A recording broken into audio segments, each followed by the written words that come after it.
Hello ladies and gentlemen, welcome back to a brand new video here on the Willie Does Wrestling YouTube channel, and today we are giving our official predictions to WWE Fastlane, which is tomorrow.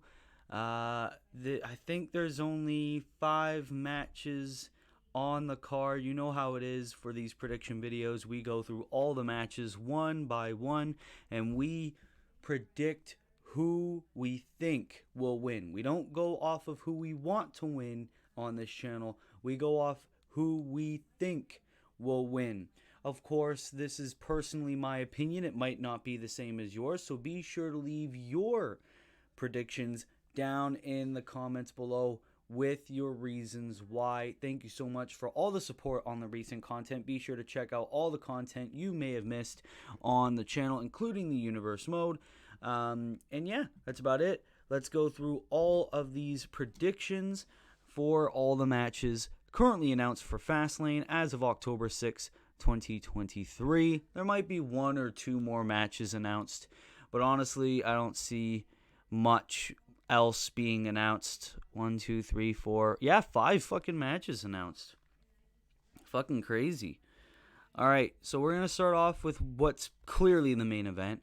We got John Cena teaming up with LA Knight to take on Solo Sikoa and Jimmy Uso in a tag team match.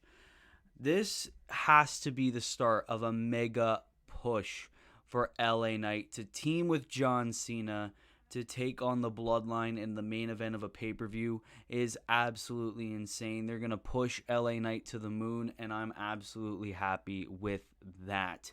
With that being said, I don't see a scenario where the Bloodline lose here, especially considering the fact Super Cena is back.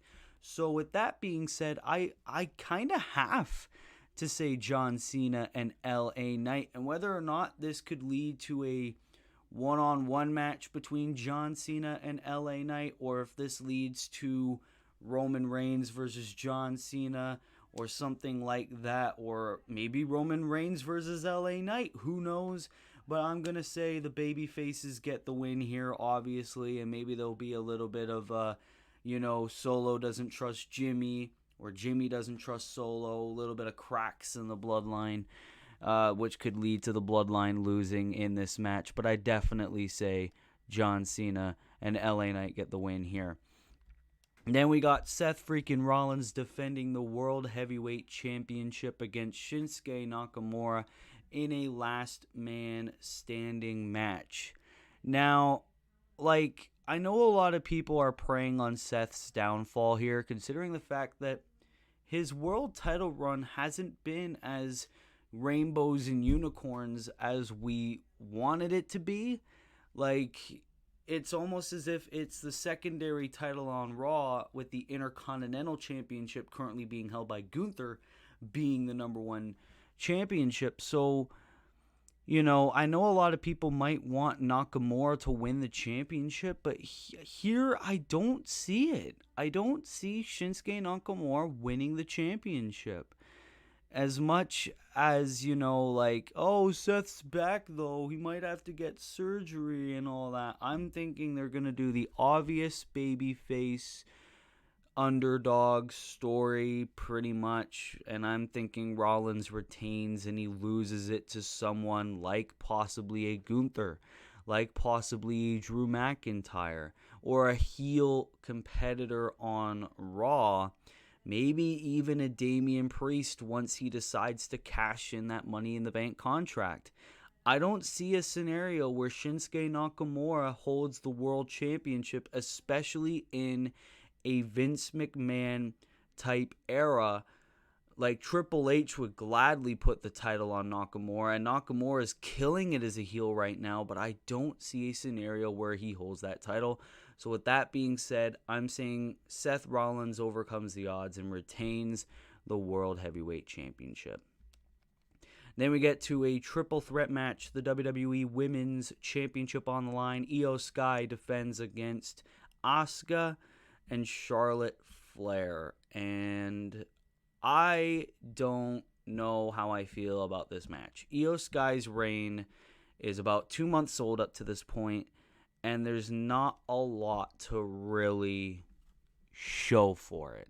Like, Io has just held the championship, and that's it.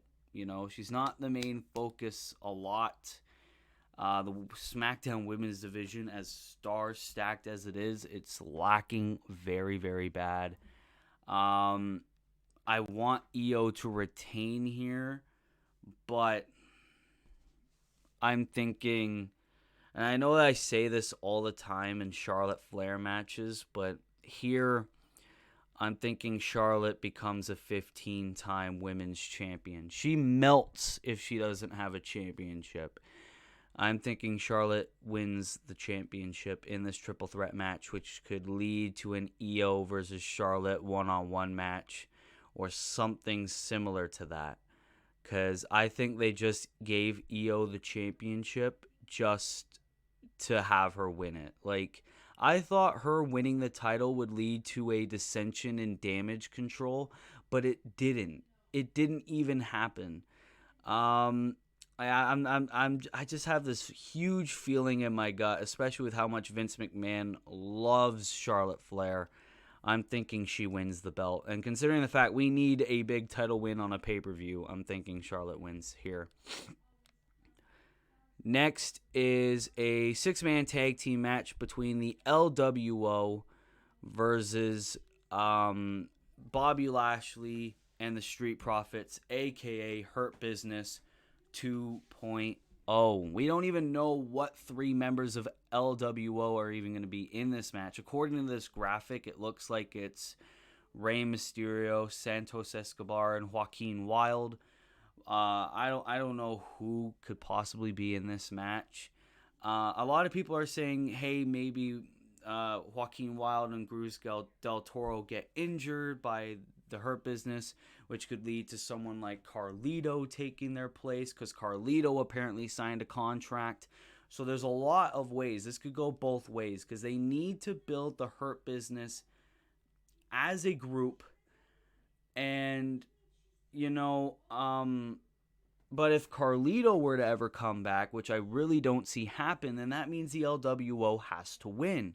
But I don't think Carlito's coming, which means I am thinking that they need to build up Bobby and the Street Profits, which means I believe that Bobby Lashley and the Street Profits beat the LWO, which could easily lead to a feud between Rey Mysterio and Santos Escobar because of the failure in this victory, and can also give Bobby Lashley a chance to get an opportunity for the United States Championship.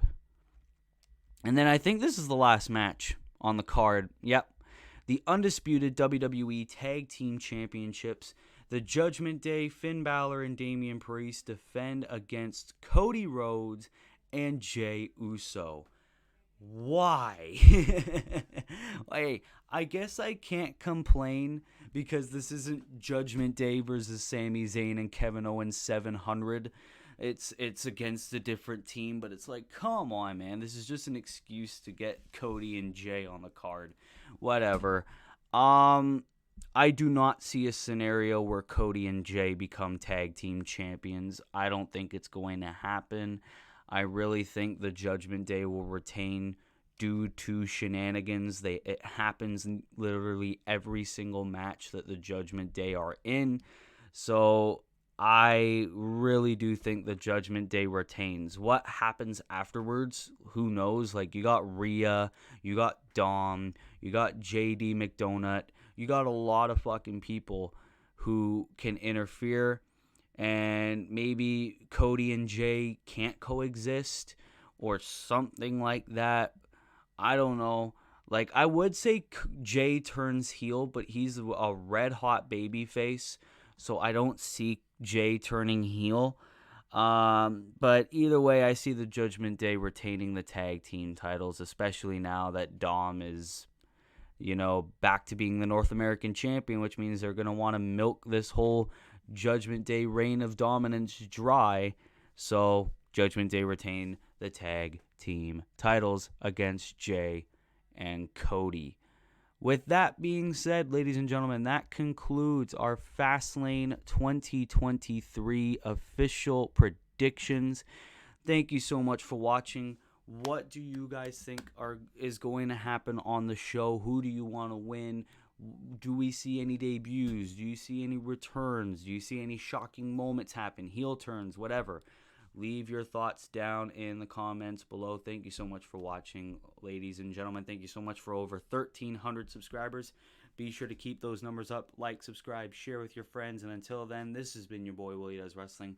I will see you in the next video. Be good, people, and peace.